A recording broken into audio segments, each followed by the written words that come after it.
Okay guys, so welcome back to another video. In this one we are upgrading the intercooler on this Audi S3. We've got one from Dorenza in the box down there, and we're going to be installing that today. So I've already done a video on how to remove the bumper. It's going to be the video just before this, so if you need any help getting the bumper off. It is quite a long process, so both headlights need to come off, crash bar, slam panel, a lot of stuff, like the whole complete front end is coming off. It is doable at home. That's what I'm going to show you guys in this video. And yeah, so let's just get started. I'll give you the instructions as I go. Got a GoPro on as well, so I'll be able to show you how I'm doing things as well. So yeah, it should be an in-depth tutorial, but yeah, let's go. Okay guys, so this is how to remove the headlight on an Audi S3. There's going to be 4 T30s, so there's one just down there, second one, third one, and the fourth one is actually underneath, just in that hole over there. You should be able to see it. And yeah, pretty much we're going to remove those bolts and the headlight should come off. So, 2.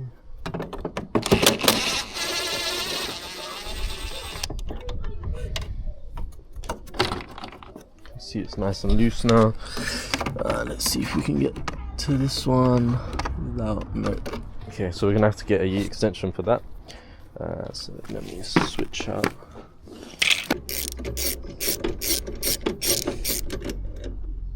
Okay, so once that is loosened out, you can remove the connectors as well, which are just down here. Just push on the connector and then pull. If not, you can use a flathead screwdriver to help you as well. Basically just push down like so and pull back, same thing.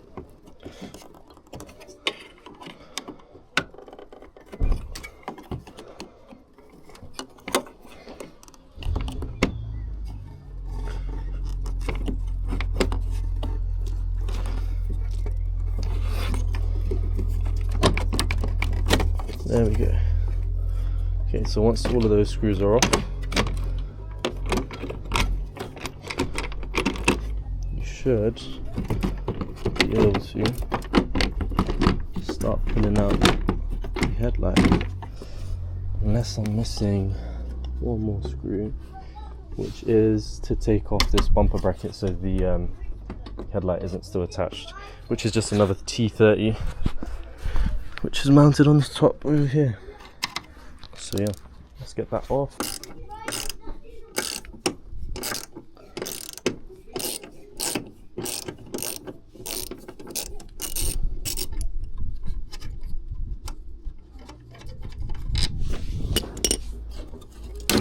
Just like that.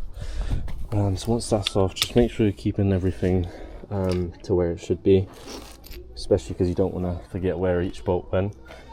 And yeah. So that's for that.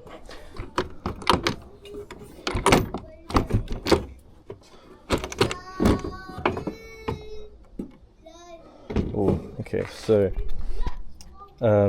there is a little breather here as well for the headlight, which you don't want to pull on too hard. I'm going to just try and pull it through a little gap, and it should come through, hopefully.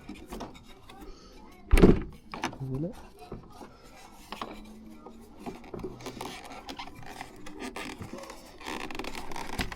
Yep. Okay, and that is the headlight removed on this side. So we'll keep going. I'm going to do the exact same process on the other side for the other headlight, and then I'll give you guys an update on what's next.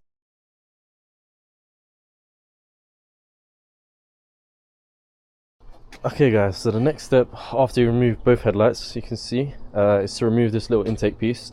T20, just 2 bolts either side, so one there, and then there's 2 other bolts just below it, which you're going to remove, which takes the whole piece out.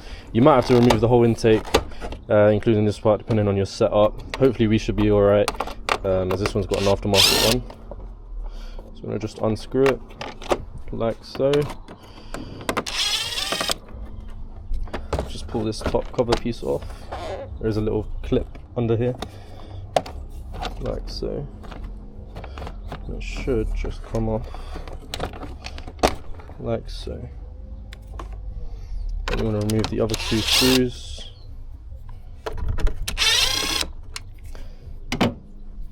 And this should just wiggle out quite carefully.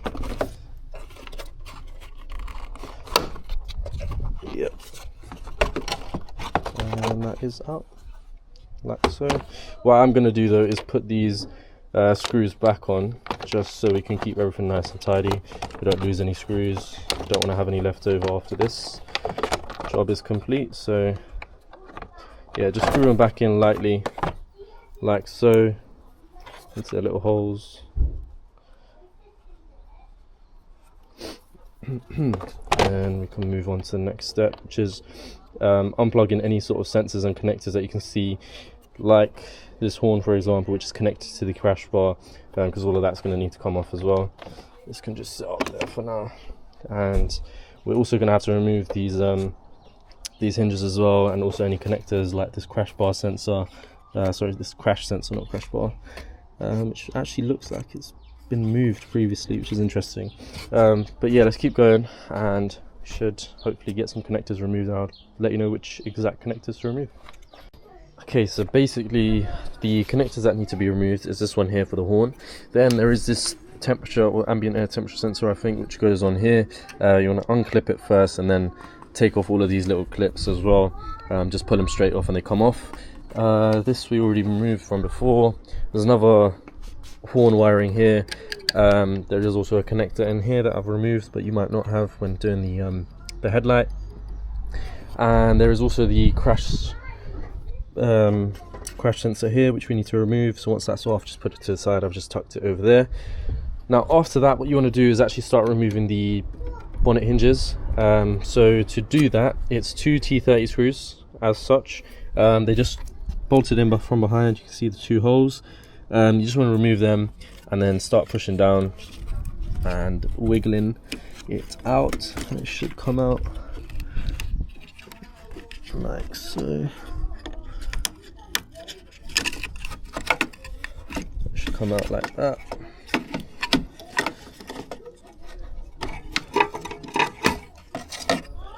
So yeah, once that is out, you want to do the same thing for the other side. Basically, we just want to loosen up all of this bonnet hinge or anything to do with the bonnet hinges right now, so we can pretty much just clear off anything on the slam panel, getting it ready to come off. So yeah, repeat the same thing on this side. And what we also want to do is push back on this center piece as well, and that just unclips from the middle as well. And we can undo where these wires are clipped in like so. And yeah, just another 2 bolts on this side and that will come off. Okay guys, so the next step is actually to get under the car, and we're going to remove the under tray, which just has a couple of T25s going along the side, on this side, the other side, and a few, I don't know what size, I think the T30s or T40s probably, along the back. So there's 3 of them that you want to remove. There is a bit of a patch there, so we'll have a look at what that is. And then yeah, once you remove the under tray, then we'll be able to remove the intercooler pipes from down here, which have the hose clamps on. You can see one through there, and then yeah, we can keep going. Okay, so once you're down here, you've got the under tray off. This is one of the boost pipes on the left, so it's a 7mm or a flathead, however you want to remove it. And there's one on the right side as well, same situation. What you do want to do is get the whole pipe out, so loosen this as much as you can, and then pry up in here a little bit with like a hose clamp remover or something, and try and get this pipe off as much as you can, because we need it off all the way, ideally now, because it's easier. So yeah, I'm gonna try and work on that and then let you guys know what the best way to get it off is. Okay, so the way I ended up doing mine, you can see that it's come off on both sides, is loosening this as much as I could, the hose clamp, and then using a flathead screwdriver to pry in between, and it came out pretty easily, to be honest. So yeah, it wasn't too bad to do. So let's move on to the next step, which is going to be removing a lot more stuff now. So yeah, let's get onto it. Okay guys, so the next step, next couple of bolts we want to remove is this Torx bit, those 2 on the top, and there's one more Torx bit.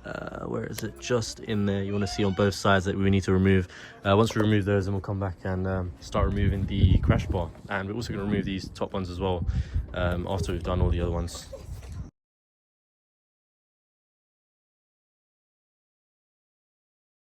Okay guys, so once you've taken off all of these screws, so the two that were there, the one that was there, one up there, and the other two in there, the next step is to remove the shroud. It's just on a little bit of like two little plastic clips. You just pull it back and remove it through in there.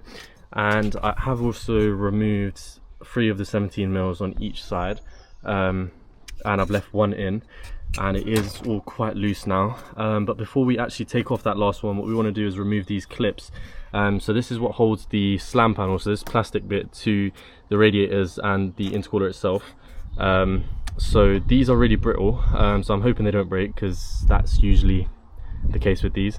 But what you want to do is you want to slot a screwdriver in the top and push it down so you're pinching it together, and you also want to slot another screwdriver in here in this little hole to push it back. When I time lapse it, I'll show you guys what I mean. But yeah, let me try and get it done, and then I'll show you guys what the process was on how to actually properly do it, and show you a video on it.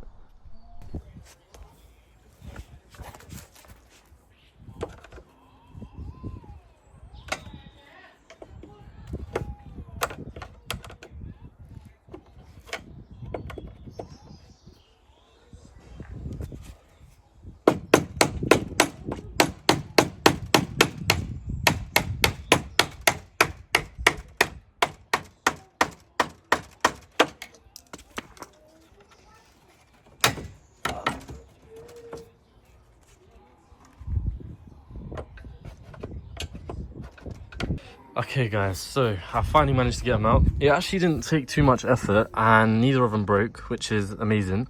But the method to do it is to have a bigger screwdriver in here, flathead as well, and then use a slightly smaller one. Let me demonstrate. So I put this in there, and then a slightly smaller one. I was prying on the top of that one, and I was hammering this a little bit from the back to push it through.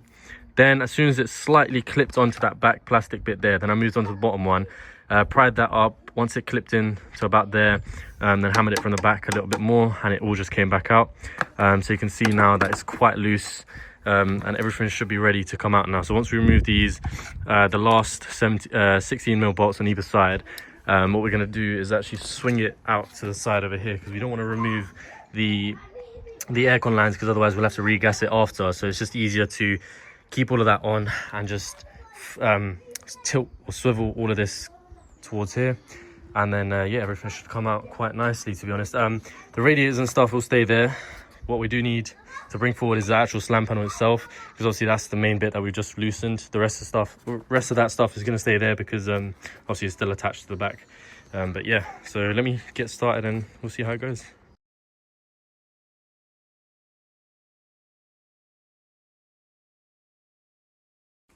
Okay guys, so this is an update. Pretty much it was a bit of a difficult situation down here, where because I want to keep the AC condenser on, it was a bit tight to get the pipes to fold out and also come out of this little grommet at the bottom.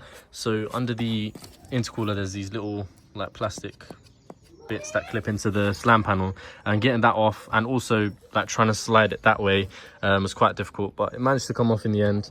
We did get there. But yeah, now what we're going to do is pretty much remove the intercooler itself, which is held on by a couple clips at the top. You just push down on that and it will slide out.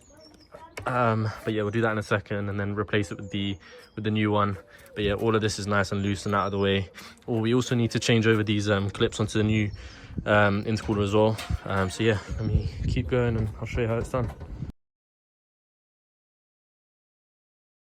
All right guys, so continuing the video, to get that intercooler off is actually pretty simple. It's just 2 tabs on the top, and then you push the radiator down, intercooler pops up, and that's literally as simple as it is. This one's not too bad. This is the radiator now.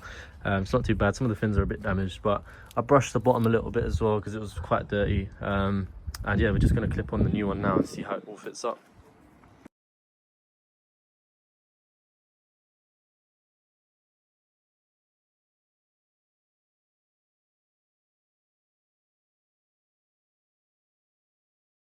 All right, guys, so as you can see, the new Durenza multi-vane technology upgraded intercooler is now fitted to it. Let's hope that there's no need for any trimming and stuff with the slam panel, but I'm sure there will be, because obviously it's quite a lot bigger. But it was a lot heavier as well, but it did clip into all of the factory sort of places to clip into. It's a bit loose on the bottom, but they haven't given anything for me to, you know, make it any tighter, so gonna have to leave it as that is for now, but I'm sure that's accessible from underneath anyway if we need to make any adjustments. But yeah, that's pretty much it. So we're gonna keep going. I'm gonna try and slot in the AC condenser onto the new intercooler now, and then we'll try and line up the slam panel to it.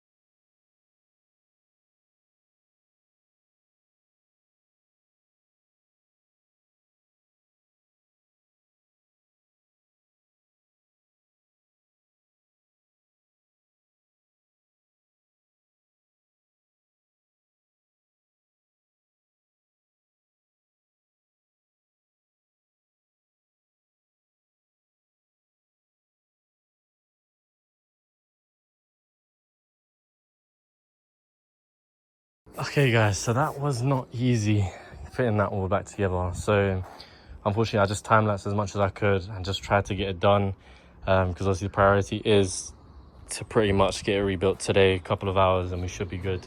But yeah, you can see everything's quite tight fitting. The screws that came with it were really crappy. They snapped within like literally a second of even tightening them. So one of them snapped in, but I like made a washer with another screw, and it's really tightly on there, so it's nice and snug. And by that I mean for the AC condenser at the top, there's two brackets that need to be held in, otherwise it'll be wobbling. Obviously you can tell now there's no movement in that whatsoever. So yeah, everything's nice and tight. You can see it fits snug along the bottom. Clips have gone back in as far as they can. I've put the crash bar back in, put the 4 bolts either side back in for the crash bar, plugged in the horns either side, plugged in the crash sensor or whatever sensor that is. Then I've put this back on for the hinges, screwed the 2 hinges in as well, put the 2 top bolts in, they line up back to where they should be.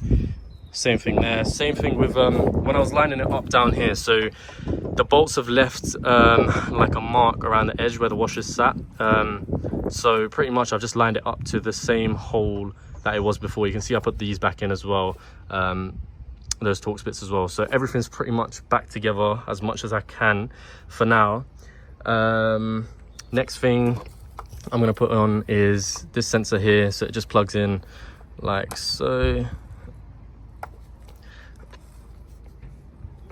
Might be easier with 2 hands, but yeah, okay, I'll figure that out in a second anyway.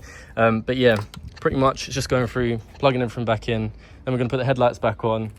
I did test fit the bonnet, I closed it back down to make sure that it still fits properly, which it does, so that's all good. And yeah, we're just going to keep going. Gonna put that sensor on, then move on to the headlights. Actually, I'm going to do this thing first as well, and then yeah, let's keep it going.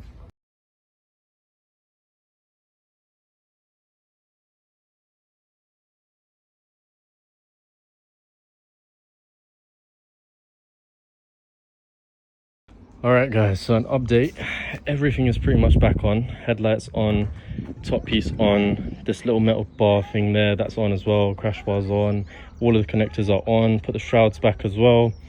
AC lines are on, horns are all plugged in, headlights are plugged in, and yeah, pretty much everything's done on the list, just the front bumper left to go on. And obviously the arch liners need to be fixed back up, and the under tray, and that's it. So pretty much we're doing really well. Let's keep going, and hopefully it'll be done in another 20 minutes.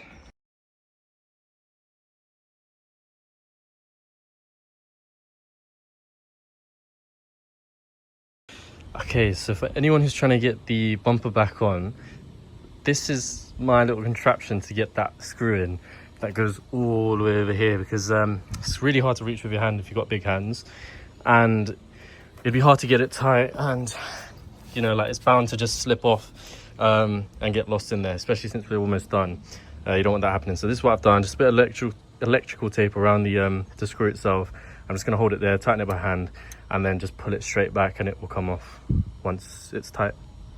Okay guys, so unfortunately that is the end of the video. I did forget to keep recording after that point, but the only things that were left to do was put on the arch liner bolts and put the alloy wheels back on, as well as the under tray. So after that, you've got yourself an Audi S3 with an upgraded intercooler. This car in particular is going to go stage 2, so yeah, there it is. It was quite a long job to do, but it can be done at home as seen in the video. If you just follow the steps, you'll be all right. One tip I would say is, if you can remove the AC lines, remove them, because it would be a lot simpler. You won't have any hassle with the slam panel as well, where you're trying to move it to the side and take off the AC condenser as well. So that is one tip. I'd definitely say take off the AC lines. Other than that, that is the end of the video. So thank you guys so much for watching. Please like and subscribe, and I'll catch you guys in the next one.